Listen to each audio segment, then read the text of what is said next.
Industri apa yang bakal lu invest Mhm. di luar industri keuangan? Finance kan sangat luas ya, jadi gue berinvestasi di mana pun misalnya lu punya kayak, toko kopi atau toko gelas ini kan masuk masuk finance berarti kan? Maksudnya industri yang gue akan invest ya jawabannya, energi. Energi. Karena menurut gue constraint-nya manusia entar cuman energi. Karena kan tadi kita Kardashev 0,71 kan, kita harus ke Kardashev 1 gitu loh. Jadi apapun energi yang bantu ke sana akan gue invest. Karena constraint-nya bukan AI, bukan data center juga orang pada salah. Data center tuh butuh listrik. Berarti 10 tahun ke depan apakah lu melihat itu juga sebagai industri yang bertahan gitu? Karena kan kita bayangannya tuh sekarang udah AI dengan begini Mhm, berkembang secepat betul. ini, sejauh ini. Ini gimana Bro pandangan lu ke depan? Nah, Apa yang bisa bertahan dan apa yang akan mati gitu? kalau lu disuruh bet antara kayak perusahaan AI yang menang mana itu, menurut gua sedikit impossible. Kenapa? Karena kita nggak tahu yang menang tuh siapa. 3 bulan lalu orang semua bilang Anthropic is the winner. Ketika GPT keluarin GPT Soul-nya yang baru, Anthropic kalah menurut gua pribadi kalah. Ketika nanti ada keluar, jadi ini entar murah-murahan token doang, jadi perusahaan AI kita nggak tahu siapa yang akan menang. Itu satu. Humanoid, gua nggak tahu apakah Viggo Robotics di Amerika yang menang, apakah Unitree-nya Cina yang baru IPO itu akan menang. Gua nggak tahu siapa yang menang, tapi gua tahu semuanya butuh listrik. Data center juga gua nggak tahu siapa yang menang. Iya. Tapi semuanya butuh listrik, gitu. Jadi ya gue mendingan ambil core fundamental-nya baru mikir first principle kan kita mikirnya kan. Oh ya, terus ngomong tadi soal humanoid. Gue denger lu kan baru beli robot Ya, humanoid ya kalau belum nggak datang salah ya? tapi ya, Oh belum belum datang. datang. Itu apa sih robot apa itu, Ya Bro? itu robot ini buat sebenarnya kegunaannya namanya Neo itu kan, namanya Neo itu buat, bersih-bersih rumah sih katanya. Oh, Iya, tapi oke. gue penasaran gue taruh di kantor jadi resepsion. Tapi entar office Bisa boy gue ngomong panik. juga? Bisa ngomong bisa ngomong. Dia bisa ngomong, dia bisa beres-beres katanya, bisa nyapu, ngepel, ya basic stuff dulu lah. Oh, berarti fungsinya satu itu aja ya? Iya Kayak fungsinya gitu doang dulu. bersih-bersih aja Kayaknya gitu? bersih-bersih dulu deh, Kalau iya. suruh masak apa atau Wah, suruh entar keracunan oke. gua nanti mati. Oke oke. Jadi gua suruh dia bersih-bersih, entar kalau datang gua suruh bersih-bersih. Oh, lucu ya? Iya Nanti mungkin bisa ditampilin tuh si Neo kayak apa iya bentuknya, gue juga penasaran tuh. iya. Gua pembeli pertama di Indonesia itu. Oh iya? Iya, terus yang lain baru apa, FOMO ngikut kan. Iya penasaran sih, gue jadi penasaran banget sekarang pengen Iya. lihat kembali ke humanoid lagi nih, kalau misalkan semuanya manusia udah Ya, di-replace sama humanoid. Terus gimana dong si manusia nih nasibnya? nah ini kan banyak orang ngeliat ini doomsday scenario di mana kayak, oh entar nggak ada kerjaan semua. Tapi Mmm, coba deh kita tarik 200 tahun lalu, kita belajar sejarah nih ya. ya 200 ya, tahun lalu ketika manusia itu 98% tuh agrikultur loh, orang nggak tahu. Petani semua betul 98%. betul. Terus ketika apakah dengan ada traktor dan lain-lain manusia jadi nggak ada kerjaan? Enggak, kerjanya pindah kan. Mmm, Entar pindah, kerjanya pindah ke yang lain gitu menurut gua. Kerjaan tuh nggak akan hilang, tapi pindah. Tapi ya orang yang bego ya hilang gitu. Ya itu kan emang emang Darwinian kan. akan pindah ke mana Bro kira-kira? Pindahnya akan ada hubungan dengan tadi, dengan AI. Menurut gua setiap negara akan punya konsensusnya sendiri terhadap AI, karena ini senjata kan. Kayak misalnya negara mau perang sama negara lain gitu, ketika ada yang punya model yang lebih canggih, kan model yang dijual ke kita model yang paling jeleknya mereka pasti, yang paling canggih ya dijual ke Pentagon kan pasti. Mereka bisa hitung kan semua, kayak semua kalkulasi perangnya itu akan seperti apa. Jadi ini akan ada council nanti di setiap negara untuk kayak nentuin limitasi penggunaan ini seperti apa gitu. Itu kan jadi pekerjaan baru. Engineer-nya gitu, untuk data center-nya itu akan jadi banyak pekerjaan baru karena untuk sekarang antara dilempar ke luar angkasa atau di-submerge kayak Cina kan udah mulai data center-nya di bawah laut tuh sekarang. Udah mulai bikin, itu kan jadi pekerjaan baru juga. Mmm, Apapun yang berhubungan dengan AI, dengan robotics itu pasti banyak pekerjaan baru nanti. nah gimana orang yang udah tanggung nih, kayak kayak kayak gue sekarang udah tanggung masuk media gini Ya. misalnya, gimana dong nasib gue ntar? Oh kalau media, menurut gua susah sekali ya digantikan dengan AI ya, menurut gua pribadi ini mungkin orang yang apa, katanya, mengerti AI kan banyak yang mengakui, "Oh media entar enggak akan. Karena proof of personhood tuh penting nanti. Makanya kan Sam Altman aja bikin, project blockchain dia adalah Worldcoin kan itu. Yang dia bikin untuk apa, ngebuktiin retina manusia kan. Orang akan suka lihat yang manusia bukan AI. Kita akan ngerasa manusia akan lebih ke artsy nanti. Jadi kan dulu kan art nggak terlalu dihargai. Ini bakal ganti nih menurut gua, transisi. Art-nya makin makin naik nih gitu. Karena AI, ya dia bisa bikin kayak ini jadi AI, misalnya ini humanoid gitu kan atau ada AI langsung muncul gitu di-prompt pakai gua ngeliatnya pakai proyektor gitu tapi nggak enak. Kayak, nanyanya beda gitu loh. Nggak ada tadi, dia mungkin nggak tiba-tiba tertarik tahu Salomo gitu loh. pasti ada human touch-nya yang dia nggak akan pernah bisa punya kalau di media. Jadi menurut gua nggak, media jauh lah diganti sama AI jauh.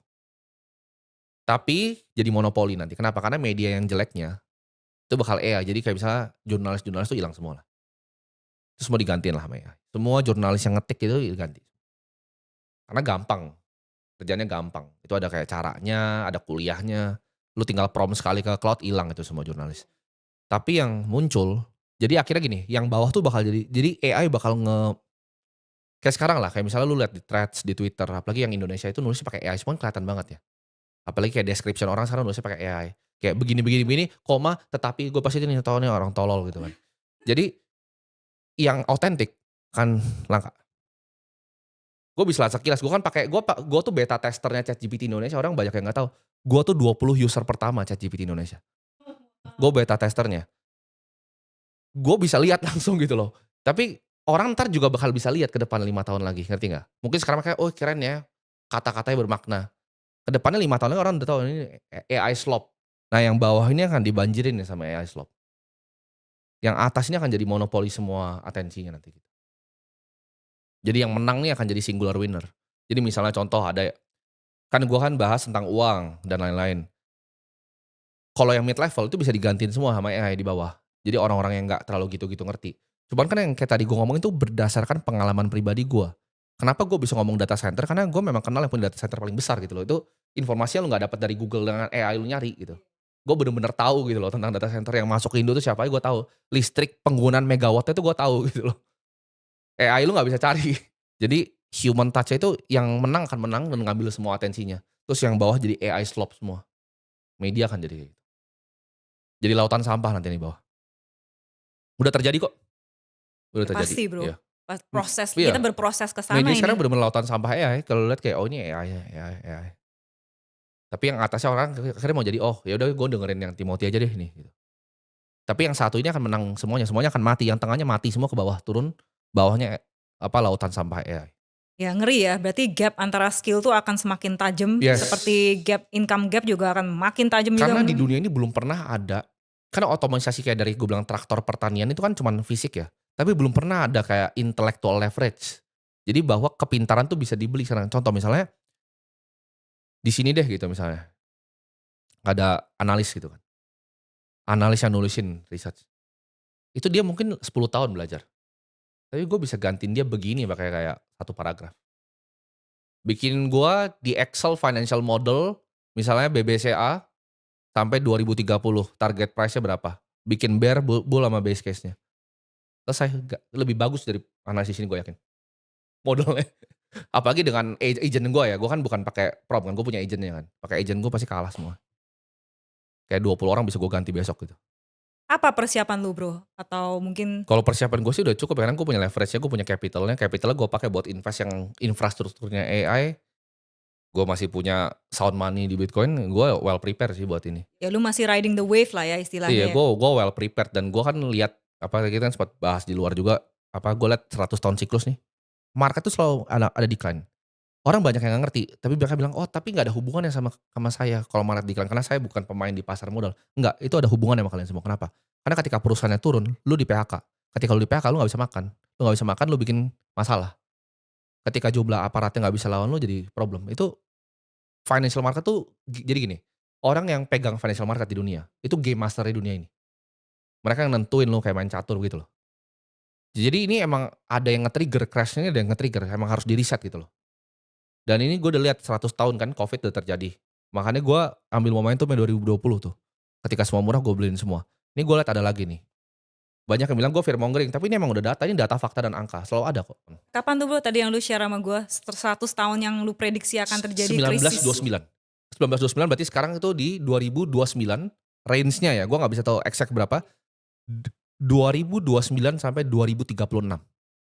Itu gue udah Monte Carlo. Monte Carlo tuh jadi gue simulasiin itu 10.000 kali pakai agent gue.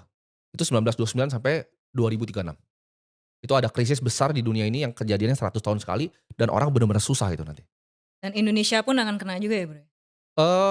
Kalau dibanding Amerika sih lebih kena Amerika. Amerika bakal parah lah. Amerika bakal parah. Itu bakal mungkin bisa ganti empire tuh nanti. Karena Amerika udah waktunya, udah deadline dia. Jadi empire tuh 250 tahun sekali ganti. Amerika dari zaman Benjamin Franklin sampai sekarang udah mau 250 tahun. Oh iya ya, 250 tahun, bener bener bener bener. Udah waktunya ganti empire ini. Menurut gue yang next-nya entar Cina yang ganti. Jadi the Chinese Empire, jadi gue mesti belajar lebih sering belajar bahasa Mandarin. Ya, memang udah lumayan rame sih soal China US Karena ini gue emang. baru lihat tadi pagi itu humanoidnya Cina itu gila men. Itu kayak satu stadion dikumpulin robot kecil-kecil itu ngeri sih. Nggak ada negara yang bisa perang sama itu.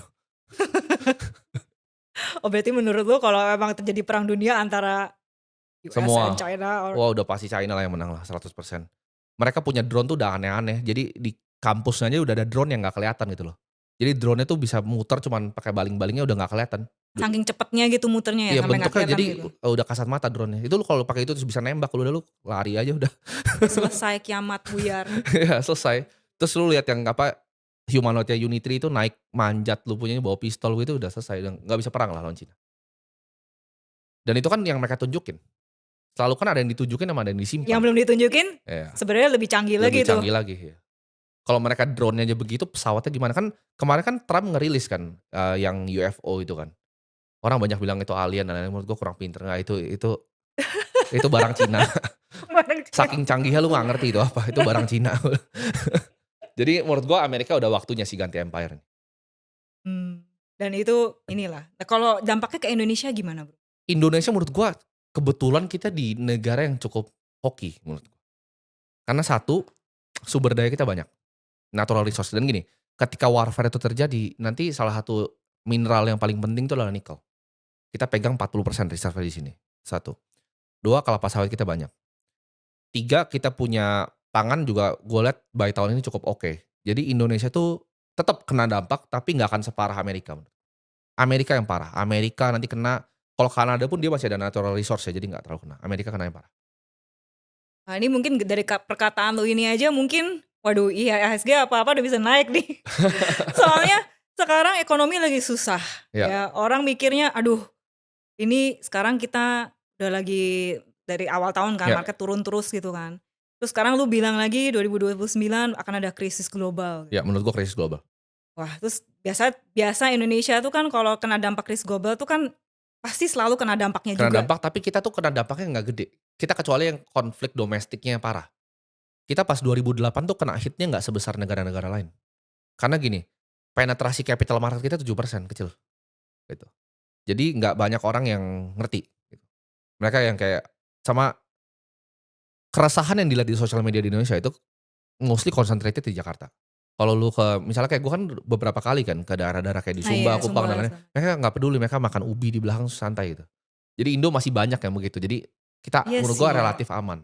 Mereka tinggal mancing kayak gue nih, gue kan iseng nyoba kan mancing kan di Pulau Seribu. Gue kaget gitu, gue aja nggak bisa mancing gitu loh. Gue orang yang nggak bisa mancing, gue ngasal ngelempar kan dari yacht gue ngasal lempar, gue tarik dapat kakap sekilo. Jadi kayak Indo tuh gampang. Jadi Indo tuh gampang gitu loh. Gue bayangin waktu kalau gue bener-bener gak punya duit, gue kayak pakai perahu gitu, terus gue mancing sini kayak dapat ikan gitu loh. Iya bener. Jadi gue bisa makan buat hari ini. Jadi kayak Indo Iya tuh iya terlalu iya. makmur lah. Iya sih.